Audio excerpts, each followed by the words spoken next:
నేను మీకు పులిహోరలో 10 రకాల గురించి అయితే చెప్తానండి. సో అవి మనం ఎప్పుడెప్పుడు వండుకుంటాము అని కూడా నేను చెప్తాను. సో ఇప్పుడు ఫస్ట్ వచ్చి చింతపండు పులిహోర అండి. జనరల్ గా అందరికీ తెలిసిందే. దీన్ని మనం ఎప్పుడు ఉపయోగిస్తామంటే ఏదన్నా ఫెస్టివల్స్ గానీ లేకపోతే దేవుడికి ప్రసాదాల కింద పట్టుకెళ్ళడానికి అయితే మనం ఈ పులిహోరని రెడీ చేసుకుంటాము. సో ఇప్పుడు సెకండ్ వచ్చి నిమ్మకాయ పులిహోర అండి. సో ఈ నిమ్మకాయ పులిహోర అనేది చాలా ఈజీగా మనం ఎప్పుడన్నా ఈజీగా ఫాస్ట్ గా అయిపోవాలనుకుంటే నిమ్మకాయకి ప్రిఫరెన్స్ ఇస్తామండి. సో నిమ్మకాయ పులిహోర. సో ఇప్పుడు నెంబర్ 3 వచ్చి మామిడికాయ పులిహోర అండి. సో మామిడికాయ అంటే అందరికి వేసవి కాలం గుర్తొస్తుంది కదండి. సో దాన్ని మనం అయితే వేసవి కాలంలో చాలా టేస్టీగా చాలా ఈజీగా చేసుకుంటామండి. నెంబర్ 4 వచ్చి పెరుగు పులిహోర అండి. ఇది అందరికి తెలిసిందే. వేడి వేడి అన్నంలో మంచి పెరుగు వేసుకొని తాలింపు వేసుకుని తింటే శరీరానికి కూడా చల్లబరుస్తుంది, టేస్టీగా కూడా ఉంటుంది. సో నెంబర్ 5 అండి టమాటా పులిహోర.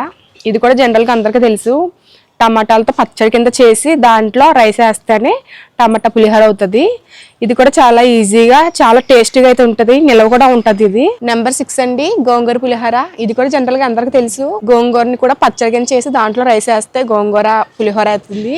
ఇది కూడా చాలా పుల్లగా చాలా టేస్టీగా అయితే ఉంటది. సో దీన్ని కూడా మనం వేసవి కాలంలో ఎక్కువ లైక్ చేస్తాం, పుల్లగా ఉంటది కాబట్టి. సో నెంబర్ 7 అండి వాము పులిహోర. సో వాము పులిహోర అనేది చాలా టేస్టీగా ఉంటది, చాలా మంచిది కూడా ఆరోగ్యానికి. సో నెంబర్ 8 అండి ఉసిరికాయ పులిహోర. సో ఈ ఉసిరికాయలో మనకి విటమిన్ సి అనేది ఉంటది. సో ఆ విటమిన్ వల్ల మనకి చాలా బెనిఫిట్స్ ఉంటాయి. ఇది కూడా చాలా బాగుంటది పుల్లగా దీని. సో ఇప్పుడు నెంబర్ 9 అండి దబ్బకాయ పులిహోర.